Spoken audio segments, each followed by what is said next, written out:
नमस्कार दोस्तों, VK knowledge electrical में आप सभी का स्वागत है। रिवीजन वाली क्लासेज चल रही दोस्तों। आज हम डीसी मोटर स्टार्ट कर रहे हैं। टॉपिक बहुत अच्छा है। जनरेटर के साथ आप इसे पढ़ें तो ज़्यादा सही रहेगा। दोनों चीज़ें एक दूसरे ने कहीं ना कहीं जुड़ी हुई होती है, तो आई थिंक आपको बेटर समझ में आएगा। बेसिक इंट्रोडक्शन है आज। मोटर स्टार्ट कैसे होती है, काम करने का सिद्धांत क्या है, डायरेक्शन ऑफ रोटेशन कैसे बदल सकते हैं, प्रैक्टिकली आपको समझाऊंगा कि कैसे बदला जाता है। जैसे मैंने आपको ईएमएफ बताया था, जनरेटर में हमने ईएमएफ भी चेंज किया था, तो वो कैसे चेंज हुआ था। सो आई होप क्लास बहुत बढ़िया रहेगी और नोट कर लेना इसे जितना अच्छे से आप लिख सकें। ठीक है, छोटी छोटी इंपॉर्टेंट बातें लिखवाता हूँ। पहले परिचय के नाम से, इंट्रोडक्शन नाम से एक छोटा सा हेडलाइन डाल लो और लिखवा देता हूँ। फर्स्ट ऑफ ऑल, इसे इलेक्ट्रोमैकेनिकल डिवाइस कहा जाता है। विद्युत यांत्रिक मशीन होती है, इसलिए ये कहा जाता है कि डीसी मोटर विद्युत ऊर्जा को यांत्रिक ऊर्जा में परिवर्तित करता है। ठीक है, सिंपल बात है। इस लाइन में तो किसी को कोई समझाने की ज़रूरत ही नहीं है। ठीक है, विद्युत ऊर्जा को यांत्रिक ऊर्जा में परिवर्तित करता है। सिंपल सा बेसिक फंडा है, बस एक लाइन होगी, बात खत्म। दूसरा पॉइंट आता है कि ये विद्युत ऊर्जा को यांत्रिक ऊर्जा में जब परिवर्तित करता है तो सिद्धांत क्या रहता है। ध्यान रखना, बहुत सारे बच्चे या बुक में अगर बात करें तो विद्युत चुम्बकीय खिंचाव दिया हो, लेकिन दरअसल खिंचाव नाम से कोई सिद्धांत होता ही नहीं है। वास्तव में इसका जो काम करने का तरीका है वो भी विद्युत चुम्बकीय प्रेरण ही है, यानी मोटर, जनरेटर, ट्रांसफार्मर, ये सब एक ही सिद्धांत पर काम करते हैं। फिर भी तरीके से अगर लिखा जाए तो आपको ध्यान रखना है कि जो इसका काम करने का सिद्धांत है वो एक तो है इलेक्ट्रोमैग्नेटिक खिंचाव, विद्युत चुम्बकीय खिंचाव। लेकिन वास्तव में बड़े लेवल पर अगर आप जाते हैं या इंजीनियरिंग में बात करें तो वहाँ खिंचाव नाम से ऐसी चीज़ों को कोई मानता नहीं है। तो फिर हमें विद्युत चुम्बकीय प्रेरण वाला ही ऑप्शन करना है, जो ज़्यादा सही रहेगा। विद्युत चुम्बकीय प्रेरण का सिद्धांत है। अब बात ये आती है कि विद्युत चुम्बकीय खिंचाव है क्या, या विद्युत चुम्बकीय प्रेरण जो सिद्धांत है तो फिर वो तो ईएमएफ पैदा करने वाला है। तो दरअसल इसमें भी ईएमएफ से ही कहीं ना कहीं टॉर्क जो है वो रिलाइज होता है। थ्री फेज इंडक्शन मोटर और डीसी मोटर दोनों में अगर सिद्धांत की बात करूं तो भाषा जो होती है वो लगभग दोनों की एक जैसी होती है। मैंने पहले भी कई बार आपको बताया, तो शायद आपको याद भी होगा। यानी हम विद्युत चुम्बकीय प्रेरण के सिद्धांत एक लाइन तक सीमित नहीं रह सकते। हम इसे बोल करके अगर पूरा आगे ले जाएं तो वास्तव में क्या होता है, तो मैं पहले लिखवा रहा हूँ, फिर बोल करके और बताऊंगा ताकि आपको समझ में आ जाए। विद्युत चुम्बकीय खिंचाव सिद्धांत का मतलब होता है कि जब नहीं लगाएंगे, पहले शुरुआत करेंगे किसी शब्द से। किसी समरूप चुंबकीय क्षेत्र में, जिन बच्चों को हिंदी समझ में नहीं आ रही थोड़ा वेट करें, इंग्लिश भी बता दूंगा। ठीक है, किसी समरूप चुंबकीय क्षेत्र में रखे धारावाही चालक पर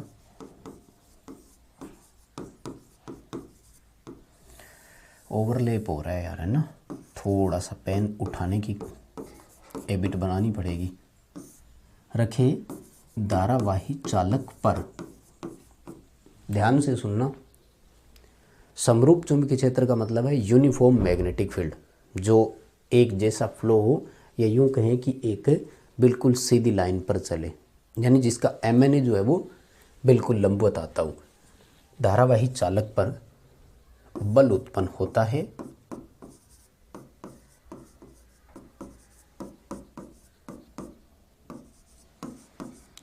जो उसे घुमा देता है। ठीक है ना। अब इस बल को क्या कहा जाता है, बल की दिशा कैसी होगी, वो सब मैं बात करूंगा, लेकिन पहले दोबारा सुनो। यूनिफॉर्म चुंबकीय क्षेत्र का, समरूप चुंबकीय क्षेत्र का मतलब है यूनिफॉर्म मैग्नेटिक फील्ड, यानी चुंबकीय बल रेखाएं बड़ी सीधी जा रही थी एनसीएस की ओर। बीच में धारावाही चालक हमने आर्मेचर रख दिया, आर्मेचर को हमने सप्लाई दी है। तो सिंपल सी बात है कि सप्लाई देने पर जो आर्मेचर है वो धारावाही सीधा चालक बन गया। अब अपना चुंबकीय क्षेत्र वो बनाएगा और प्रतिक्रिया करता है। बात याद रह जाएगी, दोबारा सुन लो। किसी समरूप चुंबकीय क्षेत्र में रखे धारावाही चालक पर एक बल उत्पन्न होता है जो उसे चुंबकीय क्षेत्र की दिशा में घुमा देता है। वैसे ध्यान रखना, मैग्नेटिक फील्ड जो होता है, खैर डायरेक्शन बाद में बात करेंगे। है ना। सबसे पहली बात आती है कि इस बल का मान कितना होगा, ठीक है ना। तो इस बल का मैंने चुंबक वाले टॉपिक में आपको धारावाही सीधे चालक का चुंबकीय क्षेत्र ज्ञात करना नाम से एक टॉपिक हमने पढ़ा था। वहाँ पर हमने देखा था कि उसमें सीधे चालक पर लगने वाले बल ज्ञात करना, सीधे चालक के चारों ओर चुंबकीय क्षेत्र कितना होगा, दो चालकों के बीच बल कितना होगा, 3 से 4 फॉर्मूले मैंने आपको वहाँ लिखवाए थे, वही फॉर्मूला यहाँ काम आएगा। चालक पर बल लगता है, बल को फोर्स से दर्शाते हैं और न्यूटन इसकी इकाई होती है, और इसके ज्ञात करने का फॉर्मूला होता है BLI साइन थीटा, ठीक है। BLI साइन थीटा का मतलब सबको पता है, लिखूंगा नहीं मैं, याद रखना पड़ेगा। B का मतलब है फ्लक्स डेंसिटी यानी फ्लक्स घनत्व, टेस्ला या वेबर प्रति वर्ग मीटर में। L का मतलब है चालक की लंबाई मीटर में। I का मतलब है धारावाही चालक में चलने वाली धारा यानी आर्मेचर धारा का मान कितना है। साइन थीटा का मतलब है कि चालक और चुंबकीय बल रेखाओं के बीच छेदन का कोण कितना है। जितना कोण अधिक होगा टॉर्क या बल उतना ही अधिक होगा। खैर डिटेल से बताऊंगा आपको आगे, और इसमें तो पॉइंट लिखने की एक बार एक एक पॉइंट पर तो इतना लिख ले मैं, आपकी मान कितना होगा BLI साइन थीटा से हम इसका मान ज्ञात कर लेंगे, ठीक है। अब कई बार ये आता है कि ये जो बल लगता है ये है क्या या कैसा बल होता है, तो दो बातें ध्यान रखना। हिंदी में एक शब्द आता है जिसे स्पर्शज्या बोला जाता है, और इसे इंग्लिश में टेजेंटिकल बोला जाता है।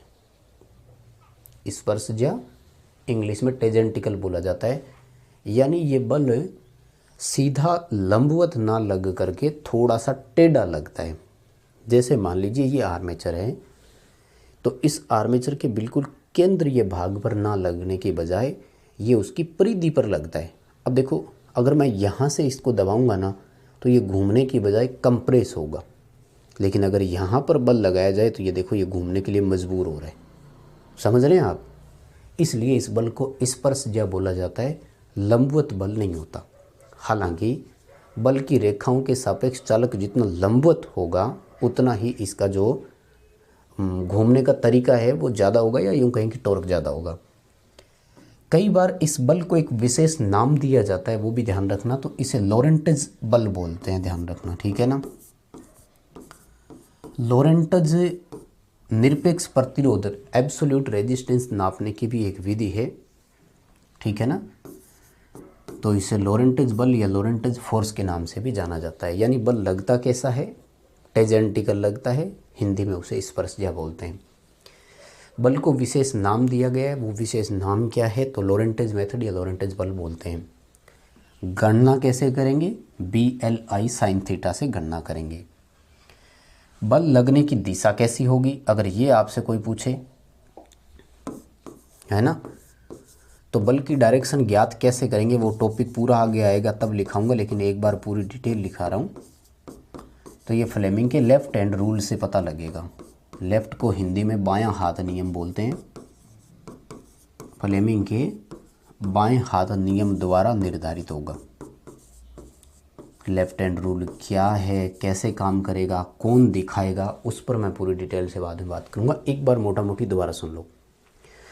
है क्या, विद्युत ऊर्जा को यांत्रिक ऊर्जा में बदलती है। विद्युत चुम्बकीय खिंचाव या विद्युत चुम्बकीय प्रेरण सिद्धांत पर काम करती है। सिद्धांत की भाषा देखें तो क्या होता है कि किसी एक समान चुंबकीय क्षेत्र में रखे धारावाही चालक पर एक बल उत्पन्न होता है जो उसे घुमा देता है। बल कितना लगेगा, ये 4 कारकों पर निर्भर करेगा। बल किस प्रकृति का होता है, तो टेजेंटिकल होता है, लंबवत नहीं होता। लॉरेंटेज बल इसे विशेष प्रकार का कहा जाता है। इसकी जो डायरेक्शन होती है वो फ्लेमिंग के बाएं हाथ नियम से निर्धारित होती है। बताओ यहाँ तक की बात समझ में आई क्या। एक बार इतनी दूर का आप लिख लो, फिर आगे बढ़ते हैं।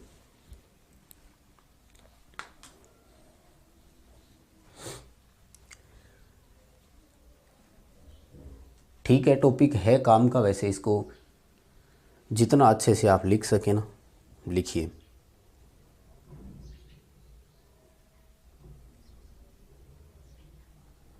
और शुरुआत तो देखो इंट्रोडक्शन से ही हो जाती है, तो क्वेश्चन आने स्वाभाविक है ना, इसी में से आएंगे।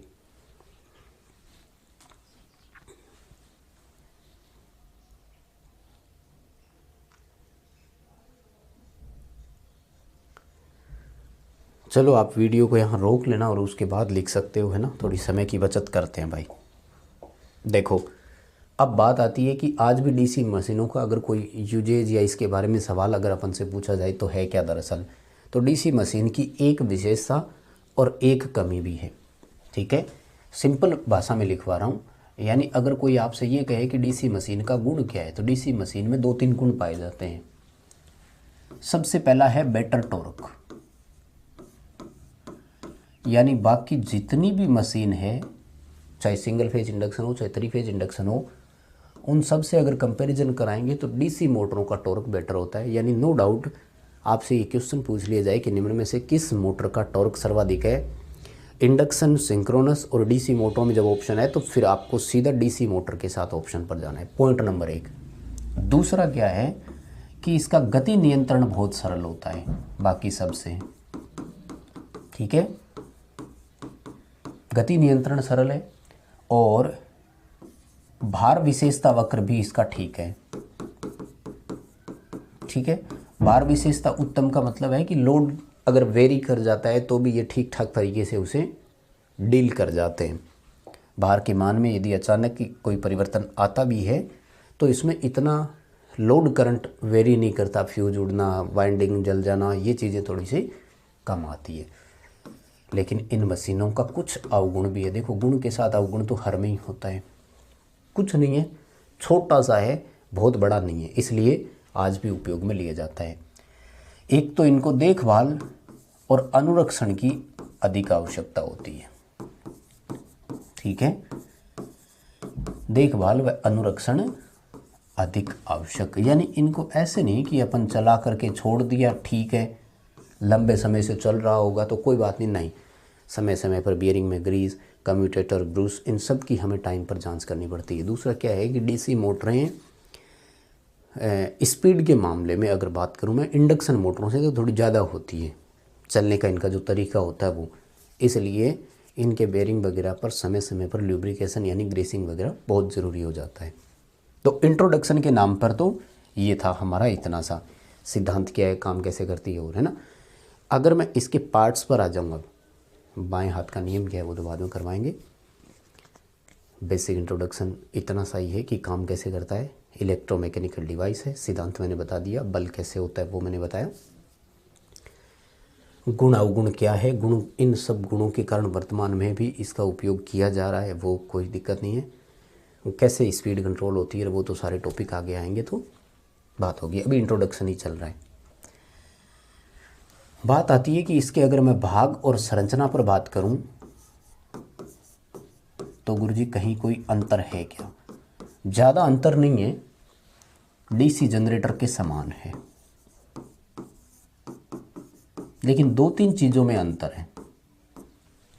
अंतर किन किन चीज़ों में है? सबसे पहला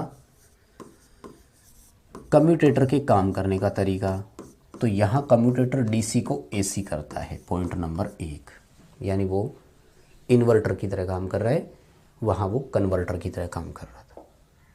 दूसरा किस में पॉइंट में आता है? दूसरा आता है इसके साइज पर, थोड़ा सा आकार की अगर मैं बात करूं तो कहते हैं कि जनरेटर से तुलना करने पर मोटर का आकार थोड़ा सा छोटा होगा, बहुत ज़्यादा छोटा तो नहीं होगा, थोड़ा सा छोटा होगा, क्योंकि जनरेटर में हीट लॉस के कारण कहते हैं कि ज़्यादा जगह छोड़ने की ज़रूरत पड़ती है। मतलब जनरेटर के एंड कवर्स है ना, उनमें और वाइंडिंग में थोड़ा सा गैप ज़्यादा रखा जाता है, मोटर में इतना गैप रखने की ज़रूरत है नहीं।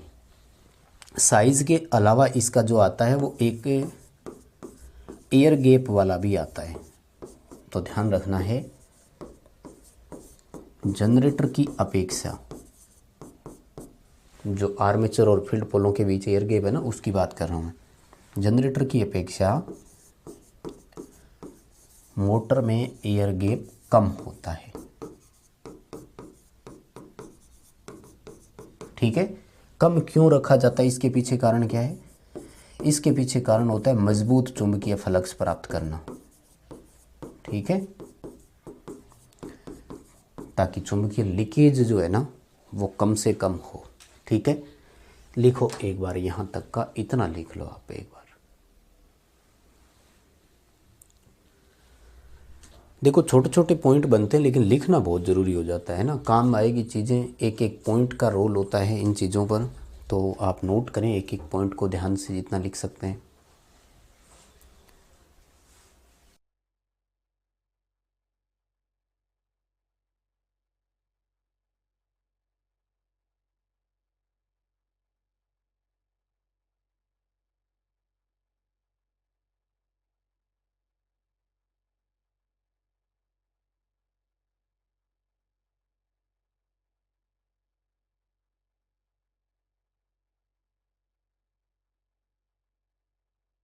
ठीक है, वीडियो रोक करके और लिख लेना, यहाँ तक का तो इतना ही है।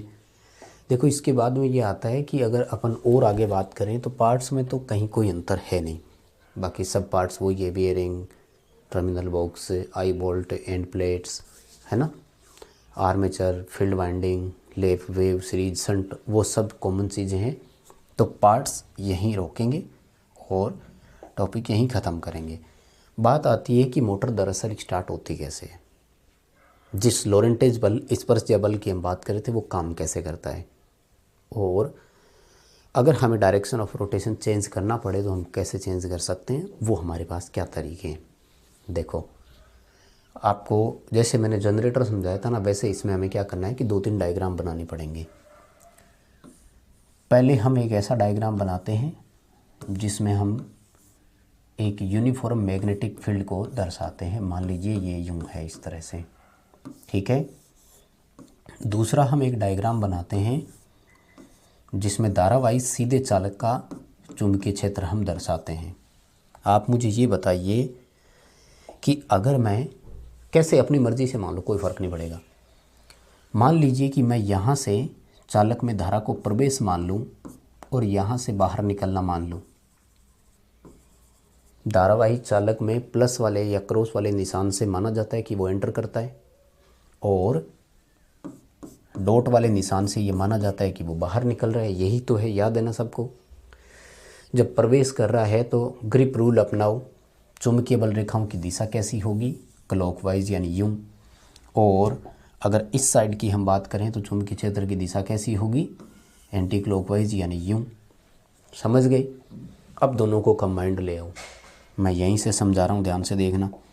चुंबकीय बल रेखा यहाँ से चली और यहाँ आते ही देखो चालक इसको कहाँ ले गया, ऊपर की तरफ।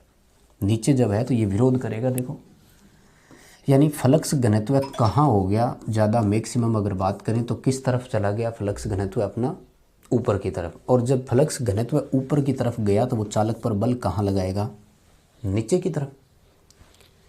इधर घनत्व अधिक है, यहाँ नीचे की तरफ डेंसिटी कम है, तो वो सारा मैग्नेटिक फोर्स क्या करेगा, चालक पर नीचे की तरफ बल लगाएगा। यहाँ सीधी रेखा में बता रहा हूँ। अब इस चालक पर यहाँ नीचे की तरफ बल लग रहा है, ध्यान से देखना। लेकिन जैसे ही चुंबकीय बल रेखाएं यहाँ प्रवेश करी तो देखो ये कहाँ कर रहा है, इसको नीचे की तरफ ला रहा है, यानी सारा घनत्व कहाँ बढ़ गया, यहाँ पर। अब जब डेंसिटी नीचे की तरफ अधिक है तो यहाँ से बल किस तरफ लगेगा, ऊपर की तरफ, यानी इस जगह से यहाँ लग रहा है। मान लीजिए ये कोई एक पॉइंट है हमारा, एक इस किनारे पर ऊपर से बल लगा रहा है, एक इस किनारे पर नीचे से बल लगा रहा है, तो चालक बड़ी आसानी से इस दिशा में घूमेगा कि नहीं, बताओ। इसे घूमने से कोई रोक नहीं सकता। तो सिंपल सी बात है कि ऐसी सिचुएशन में मोटर की डायरेक्शन हो गई यूँ। आप इसे फ्लेमिंग का लेफ्ट हैंड रूल अपना कर भी देख सकते हैं, ठीक है ना। लेफ्ट हैंड रूल के अनुसार अगर हम बात करें, चुंबकीय फ्लक्स की डायरेक्शन सही है, यहाँ चालक में धारा प्रवेश कर रही है तो धारा प्रवेश करवा दो अंदर की तरफ, तो ये देखो अंगूठा नीचे की तरफ, तो यहाँ देखो चालक कहाँ घूम रहा है, नीचे की तरफ। सिंपल बेसिक फंडा है कि कैसे काम करता है, आपको ये समझ में आना चाहिए। दोबारा बता रहा हूँ, सुनना ध्यान से। चालक और आर्मेचर दोनों के फ्लक्स की जब आप कंबाइंड रिएक्शन, संयुक्त प्रतिक्रिया देखते हैं तो आपको समझ में आता है कि मोटर कैसे चलती है। देखो यहाँ से हुआ क्या है, दोबारा बता रहा हूँ, सुनना। चुंबकीय बल रेखाएं यहाँ से जा रही थी, लेकिन आर्मेचर ने विरोध करना सहयोग करना शुरू किया, यहाँ से नीचे की तरफ आने से रोका, तो फ्लक्स घनत्व ऊपर की तरफ। घनत्व जिस तरफ अधिक होता है वो अपोजिट साइड पर बल लगाता है, यानी चालक को वो इस तरफ घुमाएगा। जैसे यहाँ आया तो डेंसिटी नीचे की तरफ बढ़ गई, तो वो चालक पर ऊपर की तरफ बल लगाता है। समझ गए? अब मान लीजिए कि हमें इसे उल्टा घुमाना है, तो मोटर को अपोजिट करने के दो तरीके हैं। या तो आर्मेचर में धारा की दिशा बदल दो, यहाँ प्रवेश कर रहा था यहाँ से निकलने वाला हो और अपोजिट साइड में प्रवेश करे, तो घनत्व बदलेगा और काम करने का तरीका बदल जाएगा। या फिर फील्ड फ्लक्स की दिशा बदल दो, एन पोल की जगह यहाँ एस पोल कर दो, उधर एस पोल की जगह एन पोल कर लो, तो ये चेंज हो जाता है। इसमें ज़्यादा कुछ है नहीं पॉइंट, तो मैं आपको सीधे सीधे लिखवा देता हूँ, ठीक है ना। टॉपिक का नाम है डीसी मोटर की घूर्णन दिशा। क्योंकि पेपर में तो देखो थ्योरेटिकल क्वेश्चन आएंगे, तो थ्योरी तो यहीं से बनेगी, टॉपिक इसी नाम से है। सबसे पहला सवाल आएगा ज्ञात कैसे किया जाता है, तो पूरा नाम लिखेंगे फ्लेमिंग के बाएं हाथ नियम से ज्ञात किया जाता है। ठीक है, एक डीसी मोटर के घूमने की दिशा किस नियम से निर्धारित की जाती है? फ्लेमिंग के लेफ्ट हैंड रूल से। अब पेपर में सवाल आता है कि लेफ्ट हैंड रूल के अनुसार हमें कौन क्या दर्शाएगा? तीन चीज़ें होगी इसमें, है ना। हमें इसमें जो हमारा फर्स्ट फिंगर यानी प्रथम अंगुली है, वो हमें चुंबकीय क्षेत्र की दिशा या चुंबकीय फ्लक्स की दिशा को दर्शाता है। तो फिगर की अगर बात करें, जो बीच वाली उंगली होती है यानी सेकंड अंगुली जो होती है, तो वो हमें आर्मेचर धारा की दिशा दर्शाती है, यानी जो करंट मोटर की तरफ आ रही है। तो फिर हमें जो अंगूठा होता है वो घूर्णन दिशा दर्शाता है। ठीक है, इम्पोर्टेंट है, ध्यान रखना। घूर्णन दिशा लिख सकते हो और कई बार यांत्रिक बल की दिशा लिख देते हैं, तो ये भी आपसे पूछा जा सकता है। यानी तीन बातें याद रखें, दोबारा सुन लो, है ना। डीसी मोटर की डायरेक्शन ऑफ रोटेशन कैसे डिसाइड करेंगे? फ्लेमिंग के लेफ्ट हैंड रूल से। लेफ्ट हैंड रूल के अनुसार कौन क्या दर्शाता है? कई दफ़ा पेपर में यूं भी क्वेश्चन आया हुआ है कि कौन सा नियम ऐसा है जो फील्ड फ्लक्स, आर्मेचर करंट और यांत्रिक बल के बीच संबंध को दर्शाता है। तो क्वेश्चन इस तरह से पूछा जाएगा, यहाँ कोई दिक्कत नहीं है, सिंपल सी है। और इन सब के अलावा देखो यहीं से फिर दो चीज़ें आती हैं कि अगर हम बात करें घूर्णन दिशा की, यानी घूमने की दिशा की बात करें, तो ये दो कारकों पर निर्भर करती है। तो यहीं से पेपरों में अब उल्टा क्वेश्चन आने लग जाता है, तो मैं यहीं लिखवा रहा हूँ, ध्यान से समझना, है ना। पेपर में सवाल आता है कि एक डीसी मोटर की घूर्णन दिशा किस पर निर्भर करती है, तो मैं इसको एक छोटा टाइटल बनवा रहा हूँ अलग से ही। वैसे तो कोई दिक्कत नहीं है, अलग टाइटल है नहीं, आप इसको साथ में ही समझे तो भी कोई दिक्कत नहीं है। यानी डीसी मोटर के घूमने की दिशा के कारक कौन है? तो दो ही कारक है। एक तो है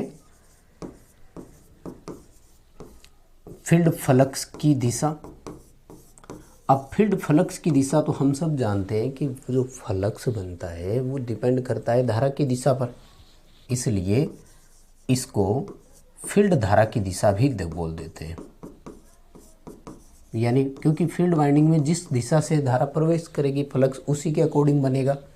और दूसरा आता है आर्मेचर धारा की दिशा पर, यानी कंपेरेटिवली दो बातें आपको याद रखनी है ना। क्या कि एक डीसी मोटर के घूमने की दिशा के दो कारक कौन है? तो एक तो लिखना है IF यानी फील्ड करंट, और एक लिखना है IA। समझ गए होंगे सारे, देखो, है ना। एक बार यहाँ तक का लिख लो छोटा सा, फिर आगे बढ़ेंगे।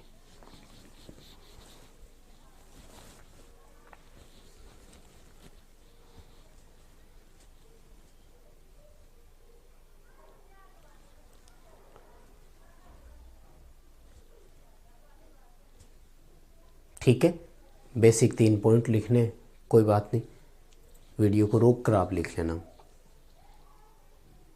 देखो अब सिंपल सी बात हमारे समझ में ये आ गई कि अगर हम कारकों की बात करें तो डीसी मोटर के कारक हो गए दो, डायरेक्शन के कारक हो गए दो।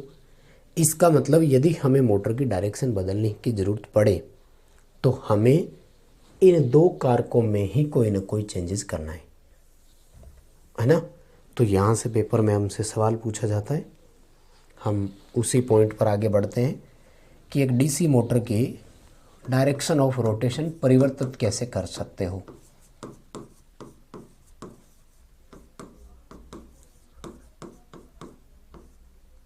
ठीक है, क्वेश्चन पूछा जा सकता है डीसी मोटर की डायरेक्शन ऑफ रोटेशन को कैसे चेंज कर सकते हैं। दो उत्तर देना। पहला ऑप्शन लिखेंगे फील्ड धारा की दिशा बदलकर। ठीक है, अच्छा ध्यान से सुन लेना, फील्ड धारा की दिशा लिखा है मैंने, यहाँ फील्ड फ्लक्स की दिशा भी लिखा हुआ हो सकता है, वो कोई बात नहीं, क्योंकि मैंने बताया अभी फ्लक्स की दिशा से ही धारा की दिशा आएगी, सॉरी धारा की दिशा से ही फ्लक्स की दिशा आएगी। और दूसरा ऑप्शन आप लिखेंगे आर्मेचर धारा की दिशा बदलकर। यानी दो बात हो गई, या तो फील्ड वाइंडिंग की दिशा बदल दो या आर्मेचर के कनेक्शन बदल दो। तो इसको अब वो क्या करते हैं, आजकल लैंग्वेज बदल कर देने लग गए। लैंग्वेज बदलने के लिए वो क्या करते हैं, एक ऑप्शन तो देता है कि फील्ड के सिरे बदल कर, तो बात एक ही है, फील्ड वाइंडिंग के सिरे बदलेंगे तो फील्ड की जो धारा की दिशा है वो बदल जाएगी, तो फ्लक्स की दिशा बदल जाएगी। और दूसरा ऑप्शन देता है आर्मेचर के सिरे बदल कर, तो ये भी वही ऑप्शन है, दोनों में कोई अंतर नहीं है। यानी दोनों पॉइंट एक ही है, हमारे अंतर नहीं है, खाली लिखने का फ़र्क है। यानी फील्ड धारा की दिशा लिख देवे या फील्ड के सिरे बदल कर लिख देवे, एक ही बात है। आर्मेचर धारा की दिशा लिख देवे या आर्मेचर के सिरे बदल कर लिख देवे, बात एक ही है। वो ऑप्शन जब आएगा तो आप समझ जाएंगे। अब यहाँ पर नोट करने वाली बात क्या है गुरुजी, आपको दो बातें याद रखनी है नोट करके। पहला पॉइंट तो ये ध्यान रखना है कि आप यदि फील्ड और आर्मेचर दोनों की धारा दिशा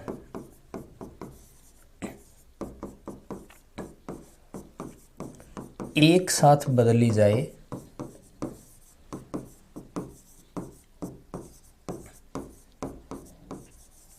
तो घूर्णन दिशा परिवर्तित नहीं होगी। पॉइंट बहुत इंपॉर्टेंट है, ध्यान से सुनना, ठीक है ना। यानी सावधानी क्या रखनी है कि दोनों में से किसी एक को, तो पेपर में ऑप्शन मिलेगा आइदर और का, यानी या तो ये करना है या फिर ये करना है। ध्यान रखें दोनों ऑप्शन एक साथ नहीं करने हैं। तो एक पॉइंट हो गया।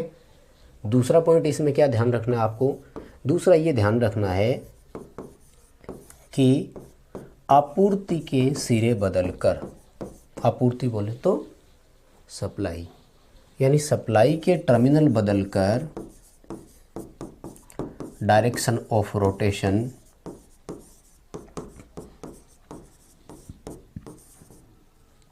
परिवर्तन नहीं किया जा सकता। दो बातें यहाँ पे ध्यान रखना। यानी डीसी मोटर के घूमने की दिशा बदलने की दो हमारे पास ऑप्शन क्या है, या तो फील्ड की दिशा बदलो या आर्मेचर की दिशा बदलो। इस दौरान दो सावधानियां क्या रखनी है, या किन दो बातों से नहीं बदलेगा कि यदि फील्ड और आर्मेचर धारा दोनों की दिशा एक साथ बदल देंगे तो डायरेक्शन ऑफ रोटेशन में कोई चेंजेस नहीं आएगा, या फिर सप्लाई टर्मिनल्स को आपस में अगर आप इंटरचेंज कर देंगे तब भी घूमने की दिशा में कोई परिवर्तन नहीं आएगा। कारण क्या है इसके पीछे, कारण ये है कि अगर सप्लाई के सिरे बदल देते हैं तो फील्ड और आर्मेचर दोनों में धारा की दिशा एक साथ बदलती है। जब धारा की दिशा एक साथ बदलेगी तो फिर वही सेम कंडीशन पर पहुंच गई। तो ये पेपर में कई बार क्वेश्चन जो है वो अपने सामने आ जाता है, इतनी बात याद रह जाएगी ना। अब एक चीज़ और इम्पोर्टेंट है, ये जो बातें इतनी सारी काम में रहते हैं, सीरीज और संट के लिए कहते हैं कि जनरल आप इसको इस्तेमाल करें। यहीं पर तीसरा पॉइंट लिखवा रहा हूँ, बताया जाता है कि यदि कंपाउंड मोटर में दिशा परिवर्तन करना हो, ये इम्पोर्टेंट लाइन है, थोड़ी ध्यान से सुनना। यदि कंपाउंड मोटर में दिशा परिवर्तित करना हो तो आर्मेचर धारा की, मैंने थोड़ा संक्षेप लिखा है, आप प्लीज़ पूरा लिखें। आर्मेचर धारा की दिशा बदलने को वरीयता दी जाती है। वरीयता दी जाती है यानी प्रायोरिटी दी जाती है, प्राथमिकता दी जाती है। कारण क्या है? कारण ये है कि कंपाउंड मोटर में दो फील्ड होते हैं, सीरीज और शंट। यदि आप फील्ड फ्लक्स की दिशा बदल कर घूमने की दिशा बदलना चाहते हैं तो कहते हैं कि हमें दोनों फील्ड के जो कनेक्शन है वो एक साथ बदलने पड़ेंगे। यदि किसी एक के बदल दिए तो मोटर की विशेषता में परिवर्तन हो सकता है, यानी जो क्यूमुलेटिव मोटर थी वो डिफरेंशियल हो जाएगी और डिफरेंशियल है वो क्यूमुलेटिव हो जाएगी। इसलिए काम में नहीं लेते। मैं पूरी लाइन दोबारा लिखवा रहा हूँ। कंपाउंड मोटर में दिशा परिवर्तित करना हो, कौन सी विधि को प्राथमिकता देंगे? आर्मेचर धारा की दिशा बदलने की विधि को प्राथमिकता दी जाती है। ठीक है, क्यों दी जाती है? क्यों दी जाती है कि यदि किसी एक फील्ड के, किसी एक फील्ड के सिरे परिवर्तित ना हो तो मोटर की विशेषता बदल जाती है। ये हमें ध्यान रखना होगा। यानी हमने फील्ड फ्लक्स परिवर्तन वाली विधि को मान लीजिए कि अपनाना चाहा, लेकिन गलती हो गई। क्या गुरुजी? गलती ये हो गई कि एक फील्ड वाइंडिंग के सिरे बदल ही नहीं पाए, तो मोटर की विशेषता बदल गई। मोटर जो क्यूमुलेटिव थी वो डिफरेंशियल हो गई और डिफरेंशियल है वो क्यूमुलेटिव हो गई। एक बार इतना लिख लो, यहाँ तक पॉइंट और फैक्ट बिल्कुल क्लियर है। जहाँ तक मुझे लग रहा है सबको समझ में आ रहा है। घूमने की दिशा बदलेंगे कैसे? दो, या तो धारा की दिशा नाम लिख देगा या संयोजन लिख देगा, बात एक ही है। कब नहीं बदलेगी? दो ऑप्शन से। कंपाउंड मोटर के लिए किसको प्राथमिकता देंगे? पेपरों में इतना ही आता है। ठीक है ना? बताओ यहाँ तक की बात समझ में आई क्या? वीडियो को रोको यहाँ तक को और एक बार इसे पूरा लिख लो, एक एक करके सारे पॉइंट लिख लो इसके।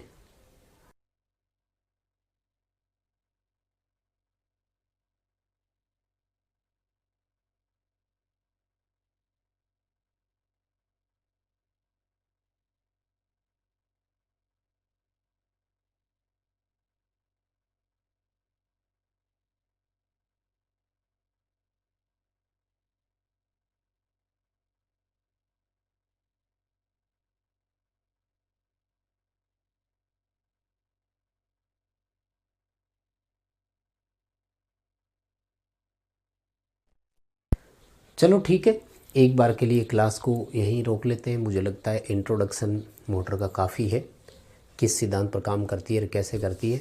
और डिटेल से क्लास से चलती रहेगी तो साथ में अपना जो है वो रिवाइज होता रहेगा। यहाँ मुझे नहीं लगता कि कोई डायग्राम बनाने की हमें ज़रूरत है क्या, या कोई वीडियोग्राफी या कोई देखने की ज़रूरत है क्या। सिंपल कंस्ट्रक्शन है, फील्ड पोल है और उनके बीच में आर्मेचर होगा और वो कैसे काम करता है मैंने बताया। समरूप चुंबकीय क्षेत्र में धारावाही चालक में बल उत्पन्न होता है और वो बल कैसे उत्पन्न होगा, कितना उत्पन्न होगा, बल की दिशा कैसे ज्ञात करेंगे, बल का मान कैसे ज्ञात करेंगे, घूमने की दिशा कैसे बदल सकते हैं, घूमने की दिशा कब नहीं बदलेगी, कौन सी विधि को कब प्राथमिकता देंगे, छोटे छोटे इसमें से क्वेश्चन मुझे लगता है बनेंगे जो आप अब उत्तर कर पाएंगे। अभी के लिए बस इतना ही था। बहुत धन्यवाद।